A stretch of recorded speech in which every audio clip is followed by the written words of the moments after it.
आज की नाही मी तुला एक गोष्ट सांगणार आहे. बेडूक मामांची.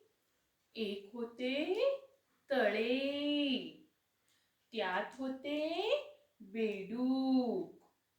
बाजूला होते मैदान, तेथे मुले खेळत.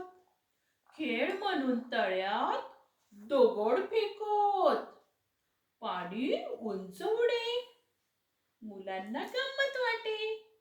पण दगड बेडकांना लागत. सारे बेडूक घाबरून गेले. एक दिवस काय झालं? एक बेडूक पुढे आला.